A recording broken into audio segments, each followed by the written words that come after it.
नमस्कार दोस्तों मैं प्रभु यादव स्वागत करता हूं आपके अपने चैनल प्रभु यूपीपी में। दोस्तों कल यानी कि 10 फरवरी से जो है आपका एग्जाम सिटी पता चल गया होगा आप सभी को, और आपको यह भी पता चल गया होगा कि आपका एग्जाम जो है वो किस डेट में है और किस शिफ्ट में है। दोस्तों आप सभी जानते हैं कि जो आपकी परीक्षा है वो 2 डेट्स में है, एक 17 फरवरी को है और एक 18 फरवरी।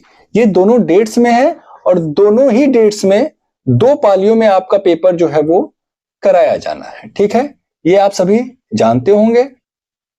अब जब से ये जानकारी प्राप्त हुआ है कि आपका पेपर 2 डेट्स में है, तभी से ये समझ लीजिए कि एक जो बात है वो फिक्स हो गई, वो है नॉर्मलाइजेशन की। जहां पे उम्मीद ये जताई जा रही थी कि आपका पेपर एक डेट में और एक ही पाली में कराया जाएगा, अब जब ये फैसला लिया गया कि आपका, चूंकि पहले उम्मीद जताया जा रहा था कि केवल 30 लाख बच्चे फॉर्म भरेंगे, लेकिन जब बच्चों ने अधिक संख्या में फॉर्म भर दिया, 50 लाख बच्चों ने फॉर्म भर दिया, तब आपका जो पेपर है वो 2 डेट्स में कराए जाने का निर्णय लिया गया भर्ती बोर्ड के द्वारा। और इसी के साथ ही एक जो प्रक्रिया आप सभी जानते होंगे, नॉर्मलाइजेशन की प्रक्रिया, वो फिर निकलकर सामने आती है, क्योंकि आप सभी जानते हैं कि नॉर्मलाइजेशन तभी होता है जब एक से अधिक डेट्स में या एक से अधिक शिफ्ट में आपका परीक्षा संपन्न होता है। तो वहां पे क्या होता है कि दोनों ही जो भी आपका डेट हो गया या फिर शिफ्ट हो गया, उसको समान स्तर पर लाने के लिए नॉर्मलाइजेशन की प्रक्रिया। अब जाहिर सी बात है, अगर 2 डेट्स में या 2 शिफ्ट में, ये तो टोटल 4 शिफ्ट हो रहे हैं, ठीक है, अगर इतने शिफ्ट में इतने डेट्स में अगर परीक्षाएं हो रही हैं, पेपर्स बनाए जा रहे हैं, तो सभी का लेवल एक समान तो नहीं रख सकते, किसी का तो ऊपर होगा, किसी का नीचे होगा। अब यही जो ऊपर नीचे, इसी को बराबर लाने के लिए नॉर्मलाइजेशन की प्रक्रिया अपनानी पड़ती है। और इससे जो फायदे की मैं बात करूं तो किसी को फायदा होता है तो किसी को नुकसान होता है। मतलब ऐसा नहीं है, ठीक है, कि सभी को फायदा होता है, और ऐसा भी नहीं है कि सभी को नुकसान होता है।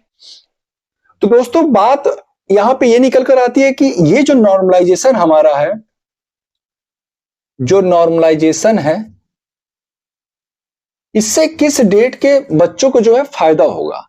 ये जो आप नॉर्मलाइजेशन देख रहे हैं ना, इसका भी एक कुछ खास मैंने देखा है। जहां तक मैंने इतने सारे एग्जामों को मैंने मतलब एनालिसिस किया है, उसमें जो बातें निकल कर आई हैं कि जो पहला जो डेट होता है और उसका जो पहला शिफ्ट होता है, इन बच्चों को सबसे ज्यादा जो है फायदा पहुंचता है नॉर्मलाइजेशन में। ठीक है, सबसे ज्यादा जो नॉर्मलाइजेशन का फायदा होता है, वो जिस डेट से परीक्षा शुरू होती है उसके फर्स्ट शिफ्ट के बच्चों को नॉर्मलाइजेशन में सबसे अधिक फायदा पहुंचता है। अगर आप पूछेंगे मुझसे कि सर फिर ये सेकेंड और थर्ड वाले को क्या है, भाई ये तो थर्ड ही हो गया ना, सेकेंड डेट में फर्स्ट शिफ्ट, मतलब कि ये टोटल जो है तीसरी पाली हो गई है।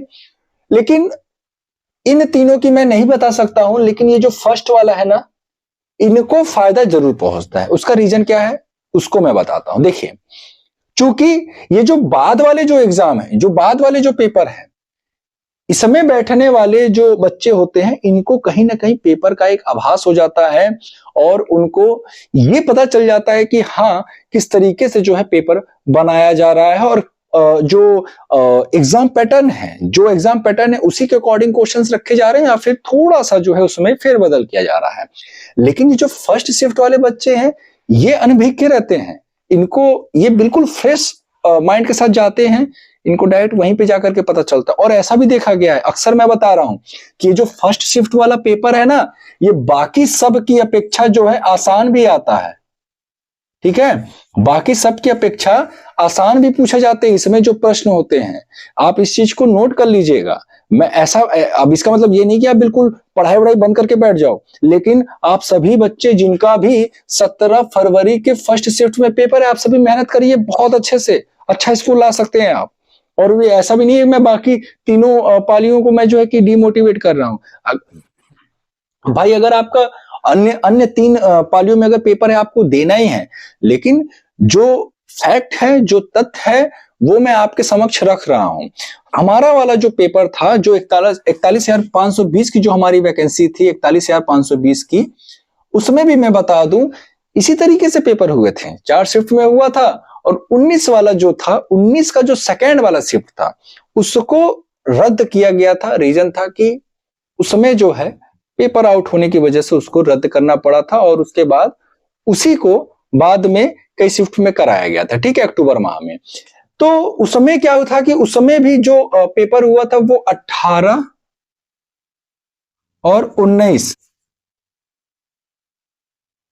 जून को हुआ था। तो 18 जून का जो फर्स्ट शिफ्ट था ना, उसको सबसे ज्यादा फायदा हुआ था और सबसे आसान पेपर भी इन्हीं का आया था।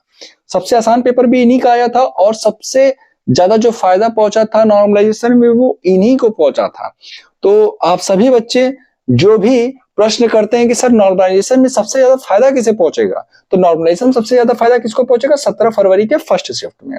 और दोस्तों आप लोगों को मैं बता दूं कि अभी बहुत सारे बच्चे आपको डिमोटिवेट करेंगे कि यार पेपर में धांधली हो रहा है, पेपर में ये है, इतने लाख रुपए दे दो, ऐसे से खुला रेट चल रहा है, 8 लाख रुपए दो, मैं सिलेक्शन कराऊं।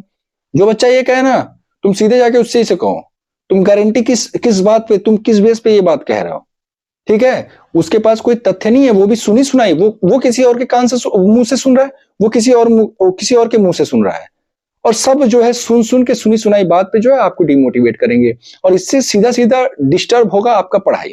और जब आपका पढ़ाई, भाई मैं कह रहा हूं कि अपनी मेहनत पे भरोसा रखो ना, खुद पे भरोसा रखो। हमारे भी जब पेपर थे तो उस समय भी कुछ इसी प्रकार से माहौल थे, इसी तरीके से सुनने में आ रहा था कि ऐसे इतने लाख रुपए दे दो सिलेक्शन मिल जाएगा, इतने लाख रुपए दे दो ये सिलेक्शन मिल जाएगा। क्या ही सोचना उसके बारे में, आपके पास पैसा भी नहीं है, आपको कुछ नहीं करना, आपको मेहनत पे जब भरोसा है तो फिर क्या मतलब है इन सब बातों के बारे में सोच के डिमोटिवेट होने का। पेपर नजदीक है, जो आपने पढ़ा है उसका रिवीजन करें, ज्यादा से ज्यादा रिवीजन करें, डेली एक मॉक टेस्ट जरूर दें, ताकि जब आप एग्जामिनेशन हॉल में पहुंचे तो आपको ये ना लगे कि नहीं, हाँ मैं पहली बार जो है कि ऐसे वातावरण से मैं जो है रूबरू हो रहा हूं। कोशिश करें कि मॉक टेस्ट का जो टाइमिंग है, अगर ऑफलाइन दे रहे हैं तो उसका टाइमिंग कम सेट करें, 10 से 15 मिनट कम ही सेट करें, तो आपका स्पीड अच्छा होगा। तो दोस्तों ये रहा हमारा आज का वीडियो, उम्मीद करता हूं आपको पसंद आया होगा। दोस्तों अगर वीडियो अच्छा लगा तो प्लीज वीडियो को लाइक करें, चैनल को सब्सक्राइब करें। दोस्तों फिर मिलते हैं किसी अन्य वीडियो के साथ, तब तक के लिए जय हिंद, जय भारत।